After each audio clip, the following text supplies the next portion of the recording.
Hello dear students, welcome back to my channel physics SPC. Moving charges and magnetism का एक question. A rectangle coil, length 0.12 metre, width 0.1 metre, 50 turn of the wire suspended vertically in a uniform magnetic field, मतलब constant magnetic field 0.2 weber per meter square. The coil carries a current 2 ampere if the plane of the coil is inclined at an angle 30 degree. Plane the coil, इस पे ध्यान दो, सबसे important line है ये। Angle 30 degree with the direction of magnetic field. Torque required to keep the coil in stable equilibrium will be. ठीक है, देखो उस क्वेश्चन में क्या क्या गिवन है वो ले लेते हैं, पहले डाटा लिख लेते हैं हम यहाँ से, है ना। सोल्यूशन शुरू कर रहे हैं। तो यहाँ पे एक तो लेंथ दे रखी है 0.12 मीटर, ब्रेथ दे रखी है 0.1 मीटर। यहाँ से रेक्टेंगल कॉइल का एरिया निकल आएगा लेंथ इनटू ब्रेथ, और नंबर ऑफ टर्न्स दे रखे हैं 50 टर्न। ठीक है, और मैग्नेटिक फील्ड स्ट्रेंथ रखी constant 0.2 weber per metre square. Current दे रखा है आई बराबर 2 एम्पियर, और सबसे इंपॉर्टेंट एंगल दे रखा है हमें किसके बिटवीन, प्लेन, इस पे ध्यान दो, plane of coil and magnetic field की डायरेक्शन के बिटवीन एंगल दे रखा है कितना, 30 degree. Plane of the coil और मैग्नेटिक फील्ड की डायरेक्शन के बीच में एंगल दे रखा है 30 डिग्री। और ये कह रहा है कि जो टॉर्क प्रोड्यूस होगा उसे स्टेबल इक्विलिब्रियम में पहुंचाने के लिए कितना टॉर्क चाहिए। ठीक है, चलिए तो एक तो रेक्टेंगल कॉइल ना लेता हूं, एक रेक्टेंगल कॉइल ना लो, ऐसे एक रेक्टेंगल कॉइल ये इस तरह से रखिए बेटा, है ना, इस तरह से रेक्टेंगल कॉइल रखिए। ये इस रेक्टेंगल कॉइल का प्लेन हो गया। ठीक है, तो रेक्टेंगल कॉइल का ये आपका अगर प्लेन है, मान लो एक लाइन खींच के समझा देता हूँ, this is a plane of the rectangle coil. ठीक है, मैग्नेटिक फील्ड इस रेक्टेंगल कॉइल के प्लेन से, रेक्टेंगल कॉइल के प्लेन से कैसा है, 30 डिग्री बना रहा है। प्लेन से बना रहा है, किससे बना रहा है, प्लेन से बना रहा है। तो प्लेन ऐसे है, इससे 30 डिग्री मान लो ऐसे बना लिया मैंने, ये मैग्नेटिक फील्ड, ये प्लेन से एंगल बना रहा है 30 डिग्री। ये प्लेन हो गया, और इस प्लेन ऑफ द कॉइल से मैग्नेटिक फील्ड 30 डिग्री बना रहा है। ठीक है, अब टॉर्क का फॉर्मूला क्या होता है भाई, टॉर्क का फॉर्मूला होता है tau vector equal to magnetic moment cross B vector. ये मैग्नेटिक मोमेंट है, और मैग्नेटिक मोमेंट को अगर हम लिखना चाहें तो यहां लिख दें, मैग्नेटिक मोमेंट होता है एन आई ए वेक्टर। यहाँ पे एन नंबर ऑफ टर्न्स है, आई करंट है, और A area of the rectangle coil है। इन दोनों की डायरेक्शन सेम होगी।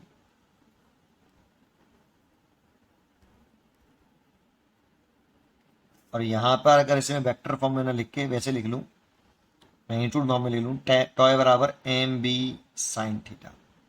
यहाँ पर थीटा या तो लिखो मैग्नेटिक मोमेंट और मैग्नेटिक फील्ड के बिटवीन एंगल, थीटा का नाम लिखो angle between magnetic moment and magnetic field के बीच में एंगल। या एम की वैल्यू अगर पुट कर दें हम तो N I A B sine theta, ये हो जाता है एम की वैल्यू पुट करने पर। तो आप चाहते हो अब थीटा का नाम ये भी लिख सकते हो, angle between magnetic field B and direction of area vector, direction of area vector B और एरिया वेक्टर के बिटवीन एंगल। अब एरिया की डायरेक्शन हमेशा लूप के प्लेन के परपेंडिकुलर आउटवर्ड होती है। एरिया की डायरेक्शन लूप के प्लेन के परपेंडिकुलर आउटवर्ड होती है। तो प्लेन के परपेंडिकुलर बनाए तो ऐसे, ये एरिया की डायरेक्शन। जानते हो अगर मैं लूप इस तरह से बनाता तो ये लूप हो गया। अगर इसमें करंट की डायरेक्शन ऐसे दिखा दूं तो मैग्नेटिक मोमेंट की डायरेक्शन दिखाएंगे प्लेन के परपेंडिकुलर अंदर की तरफ, ऐसे, है ना। मैग्नेटिक डाइपोल मोमेंट की डायरेक्शन होती है अंदर की तरफ, और अगर करंट की डायरेक्शन एंटी क्लॉकवाइज कर देता तो प्लेन के परपेंडिकुलर। तो मैग्नेटिक डाइपोल मोमेंट हमेशा प्लेन के परपेंडिकुलर रहता है, और एरिया भी प्लेन के परपेंडिकुलर रहता है। तो एरिया की डायरेक्शन भी यही है, और मैग्नेटिक डाइपोल मोमेंट की डायरेक्शन भी यही है। अगर इसमें हम ये लूप ऐसे है और ऐसे घुमा दें, दैट मीन्स कुछ इस तरह से करंट की डायरेक्शन बना लें। ठीक है, ये करंट है और ये मैग्नेटिक फील्ड प्लेन है। तो मैग्नेटिक डाइपोल मोमेंट और एरिया की डायरेक्शन सेम, और एरिया की डायरेक्शन प्लेन के परपेंडिकुलर बाहर की तरफ। अब हमें एंगल चाहिए किसके बीच में, बी और एरिया के बीच में। बी और प्लेन के बीच में एंगल 30 डिग्री दे रखा है, चाहिए हमें बी और एरिया के दर्शन के बीच में एंगल, तो ये एंगल कितना होगा सोचो, 60 डिग्री। बस यही काम का है कि एंगल बी और प्लेन के बीच में नहीं लेना है बेटा। फॉर्मूले में एंगल लिया जाता है बी और डायरेक्शन ऑफ एरिया, और एरिया की डायरेक्शन हमेशा प्लेन के परपेंडिकुलर होती है, बाहर की तरफ होती है। ठीक है, बस इतना कंसेप्ट। वैल्यू पुट कर दो, टॉय बराबर एन की वैल्यू 200, एन की वैल्यू 50, करंट की वैल्यू 2, एरिया की वैल्यू लेंथ इंटू ब्रेथ करें तो 0.12 इंटू 0.1, मैग्नेटिक फील्ड की वैल्यू 0.2 और साइन 60। तो 50 इंटू 2 इंटू 12 इंटू 1 इंटू 2, इसको उठाया तो 100 नीचे, इसको उठाया तो 10 और इसको उठाया तो फिर 10, और साइन 60 की वैल्यू √3/2। इस 2 से ये 2 कैंसिल हो गया, 50 से ये 2 बार, इस 2 से ये 2 कैंसिल हो गया। तो देखो ये हो गया 100 नीचे, और ये हो गया 12, तो ये हो गया 0.12 और ये हो गया 1.732। 1.732 में 0.12 का मल्टीप्लाई कर लो, 4 6 4 और 2 1 3, फिर इंटू 2 3 7 और 1 ऐड कर लो, 4 8 7 और 0 और 2, और 2 और 3 2 5, 5 बार पॉइंट लगा दो, यहाँ लगेगा पॉइंट। तो मल्टीप्लाई करने पर आ रहा है 0.20784 और न्यूटन इंटू मीटर, टॉर्क की यूनिट। ठीक है, इतना टॉर्क लगा देंगे तो वो उसे घुमाकर कहाँ ले जाएगा, स्टेबल इक्विलिब्रियम में ले जाएगा उसको।